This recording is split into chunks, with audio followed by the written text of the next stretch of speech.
Kate Howard's office. Thank you. That was the doorman. Kate is on her way up. Did you tell the doorman it was nice knowing him? Do you have everything ready for Kate? Why bother? These are our last few moments as Crimson employees. I mean, when Kate finds out Spinelli couldn't find the thief, we're both out of jobs. How many times has Kate tried to fire us? Lulu, this is different.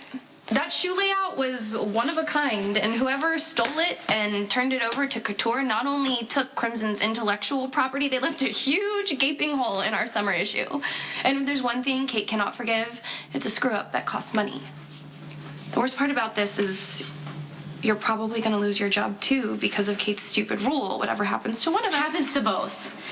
Do you get how serious this Kate is now? is a business woman, okay? What we have to do is show her that losing us will cost more than the stupid shoe layout. Do you remember how stubborn Kate is? Maxie, never give up. I thought you loved fashion. I thought you wanted to rise to the top and stay there forever. Well, of course I do. Okay, so then don't give up without a fight. Show Kate that she will be lost without you. Jonas wants to move the call back an hour, and the ambassador's lunch is at 1. Betty wants to set up a conference with you. I could take care of it if you'd like. Wow. It's nice to see you both so energetic and dressed for success.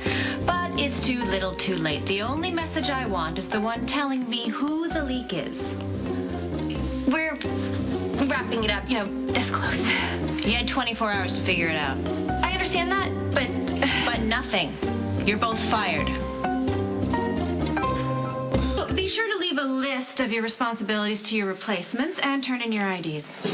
Wait, Kate. I'm not going to stand here and defend myself, even though I know this was not my fault. The shoe layout was taken on my watch, and I was the one who insisted we hire Spinelli to trace the leak, so I think that you should fire me, but not Lulu.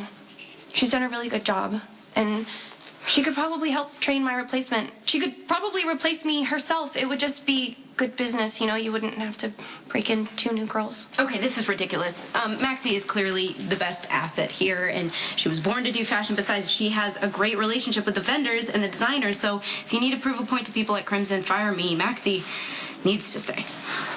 It's very noble, the two of you trying to save each other's jobs. It's sweet, in an annoying, cloying sort of way, but it's too late. You're both done. Good news. The Jackal cracked the case. Cracked it wide open.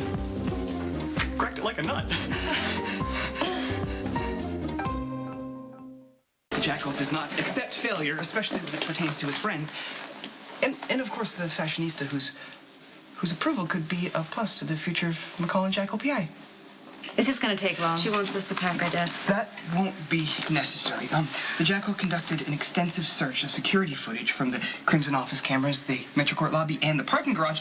The footage tracks the movements of any Crimson employee entrusted with computer access codes coinciding with the theft in question.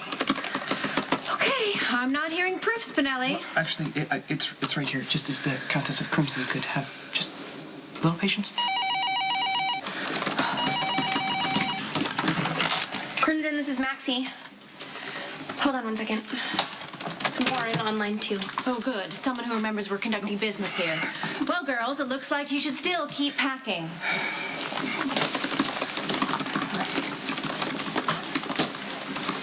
I meant what I said. Kate will never find anyone to replace you. You're right. But I probably would not have lasted this long if you hadn't been here to cover for me as much as you did. While the reconciliation of the blonde ones in the face of catastrophe is heartwarming, it is a bit premature. Behold! What? The false fashionista. Traitor to the House of Crimson. Her? That bitch. The culprit enters the copy room after hours, portfolio in hand. Here is the same woman exiting the office's sans portfolio, an indication that she returned it to Maximista's desk. Well, she's a junior editor, so she has an all-access ID. Yeah, and the parking garage camera shows her car exiting the structure at the exact same moment that Maximista and the Jackal began our vehicular pursuit. This is our culprit. Congratulations, Spinelli, you figured this out. After all I've done for her. Get me human resources. So Maxie was right. She had nothing to do with the layout being stolen. I have Kate Howard for you. Gary, Yes, go to Clarice's desk, watch her clean it out, and escort her out of the building. She's being fired for cause. And if she gives you any grief, just tell her she's lucky I don't have her arrested.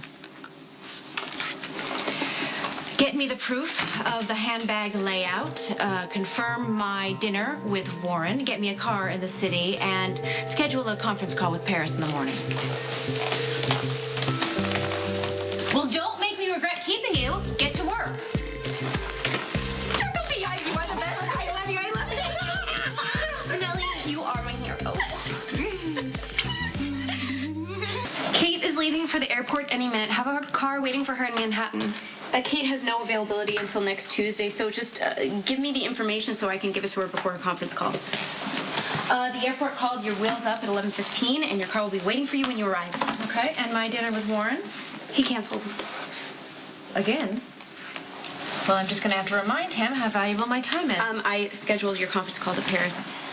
Okay. Oh, and will you please book me a massage in my apartment tonight? Yeah, we'll do. Have a safe trip.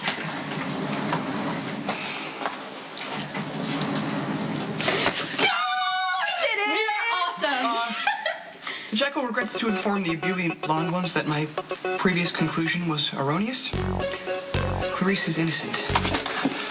The real traitor still walks the halls of Crimson. See, the falsely accused one goes to her car. 30 seconds later, a different woman goes to a different car holding the portfolio. You know, Spinelli, you saved our jobs. Maybe we should just leave this alone. Yeah, but justice hasn't been served.